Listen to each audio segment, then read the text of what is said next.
So here I am, in my new look, and some of my best friends of many years met me the other day, and they thought they weren't real, saying, "You're such a practical joker." But no, I really do need them. So a bold statement frames like these, reasonably big glasses. But anyway, back to the topic at hand. So Liz Truss, who's Prime Minister, First Lord of the Treasury, Minister for the Union, Minister for the Civil Service, appointed on 6th of September this year. So she's been Prime Minister for about 6 weeks now. And it's been a time of the most extraordinary turbulence. The United Kingdom has got its fourth Chancellor Exchequer in 3 months. Rishi Sunak resigned in July this year, and then Nadhim Zahawi was appointed by Boris Johnson. But within hours, Zahawi was saying, "Johnson, you got to go." There was a cabinet revolt, which eventually forced Johnson to bow to the inevitable. The 2 month leadership election, 2 months later, she was appointed. Liz Truss was appointed. She brought in her own Chancellor Exchequer, Kwasi Kwarteng. He lasted 38 days in the job, perhaps the shortest serving Chancellor Exchequer ever, chap. So he was made to take the rap. He was summoned back from a conference in the United States. He flew back on Friday morning. There were rumours that he was going to be dismissed. And indeed, Liz Truss told him that he must tender his resignation to His Majesty the King. And if he did not, Dr. Kwarteng would be sacked. So Kwasi Kwarteng fell on his sword. If I was him, I might have been tempted to show Liz Truss two fingers, because only days before he said he wasn't going anywhere, but the markets were really in such turmoil, and they were broiling because of these unfunded tax cuts, the £200 billion they're going to borrow, and so forth. Now, Rishi Sunak is waiting in the wings. Will he take over? Liz Truss's approval ratings are, as the Americans would say, in the toilet, minus 60%. Minus 60. Can you believe that? So if you don't know how an approval rating works, is you see the number that approve, and from that you subtract the disapproves, and that gives you approval rating. Oh my God, the kettle's on. I have to turn that one off. Sorry about this. So the kettle's off now. So it's really a dreadful situation for her. And will she be forced out? The thing is, because she was elected only the end of August, the Conservative Unionist Party rules say she cannot face a vote of no confidence for a 12-month after that. Right, so that's not even 2 months ago she was elected, for a further 10 months ago. But the way they could force her out is a cabinet revolt. Rumours have been swirling for a few days now that the Conservative Parliamentary Party is going to kick her out. Remember, the MP's pick was Rishi Sunak. He got something like 45% of all MPs voted from the end. About 30% voted for Liz Truss. The remainder voted for Penny Mordaunt. Then the top two went through to an election before the mass membership. It was Rishi against Liz, and Liz polled only 47% of Conservative Party members, Rishi 35%, and the remainder abstained.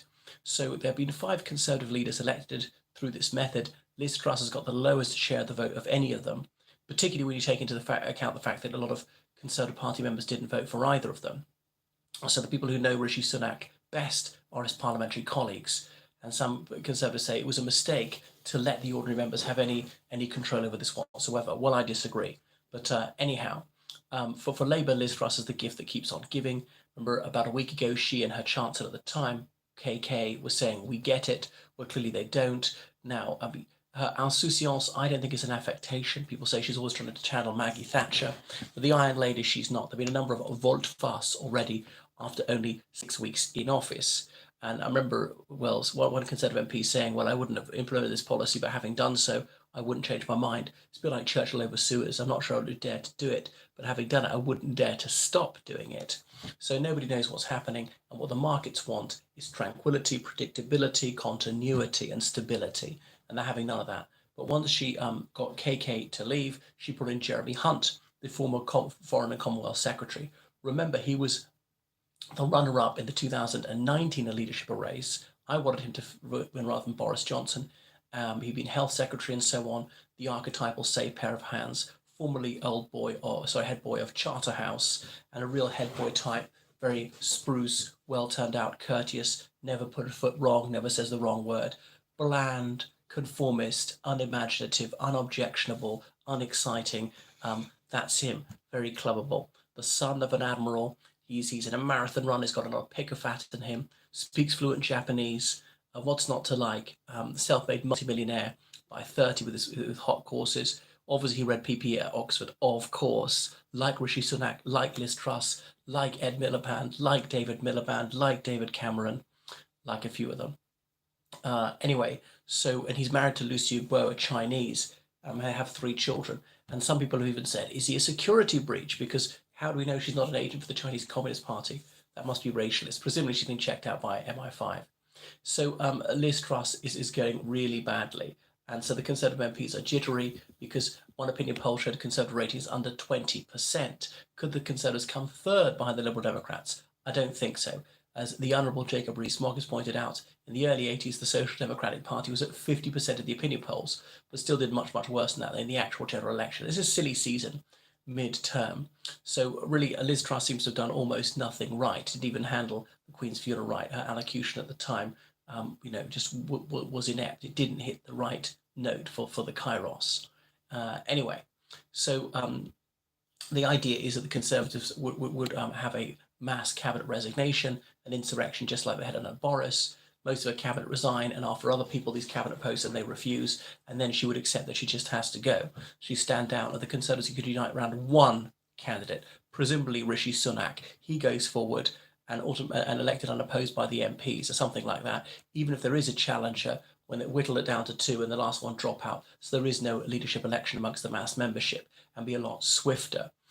Because that's what happened, for example, in 2003 with Ian Duncan Smith. Michael Howard emerged, nobody else stood against him, elected unopposed. Likewise with Theresa May, there were a few other candidates in the MP stage, so they'd eliminated the lower place candidates, and then it was Andrea Leadsom against Theresa May. Andrea Leadsom made some injudicious remarks about, well, Theresa May doesn't have children, so doesn't care about the future, something inept like that. And there was a media storm over this one, and then she withdrew from the race, in which case Theresa May experienced the coronation, elected unopposed. But the new chap, Jeremy Hunt, this Chancellor Exchequer, that's finance minister, he appears to be the anti-convulsant that the markets were calling out for. And he's having a complete rethink. He says taxes may have to rise, that might do spending cuts. He's more ideologically consistent, not going to get rid of the 45% rate of tax for those earning is over £150,000. Anyway, so Rishi Sunak said that Liz Truss's plan was sort of pie in the sky. This would be a debacle, and his words have proved to be prophetic. So Liz Truss, she doesn't have any credibility, and how is she going to restore that? She didn't win an election or something. She's got no particularly popular policy. She was only average as a minister. She's uncharismatic. She doesn't have much of a hinterlander base. There's some disconnect in her mind. That there's a vacuity to Liz Truss. So anyway, she will be one of the shortest serving prime ministers of modern times, certainly the 20th century. The shortest serving of all was Alec Douglas Hume, exactly for 1 year and 1 day. I cast my mind back. Obviously, Henry Campbell Bannerman had to stand down in 1908 because he was terminally ill. In the 19th century, some prime ministers served just a few months and then came back. George Canning, was it 3 months? Or sometimes, Disraeli was in very briefly and then out and then back again. Or Gladstone was in for a few months and then out and then back. But she won't last that long. People have been saying she won't last the end of half term. That's the end of this month. I think she'll last a bit longer, maybe till Christmas. So obviously the markets have liked it. The pound has climbed just a little bit, but Liz Truss, she's really a busted flush already, and all sorts of people, elder statesmen, elder stateswomen, have called for her to go. She's not going to do it for the sake of the good of the country. Even a bit like Boris Johnson, she'll only do it when she realises that she cannot carry on, because 348 Conservative MPs, you need over 100 of them to fill various posts, cabinet ministries and junior ministries being whips and so on. And so if enough of those resign and people refuse to serve, she just won't be able to fill them. Now, there might be some people who, maybe not. Maybe some people step forward. There'll be real second-raters, or people who are just due to retire. People who will be just elected to Parliament, just really not respectable people. So I think that'll what will bring her down, which is an awful pity. I wanted her to succeed. I thought her plans were over-optimistic, and so it has proved. So yeah, that is Liz Truss. And will the next Prime Minister, will you please keep the Chancellor Exchequer there? The UK doesn't need a 5th Chancellor Exchequer in 3 months, which is why it'd be a good idea for Jeremy Hunt not to seek for himself. Who else might go for it? Penny Mordaunt, who came third in the race. There was talk about some sort of duumvirate. Would she be Deputy Prime Minister? Something like that. Have a pick at the top jobs. I can't think who else there would be. Nadeem Zahawi, he came much lower. Tom Tugendhat, and I can't think who else it is. Right, thank you so much for watching. So subscribe to me on Patreon and follow me, donate on PayPal, georgecallahan79 at gmail.com. I need them to pay for the glasses. Goodbye.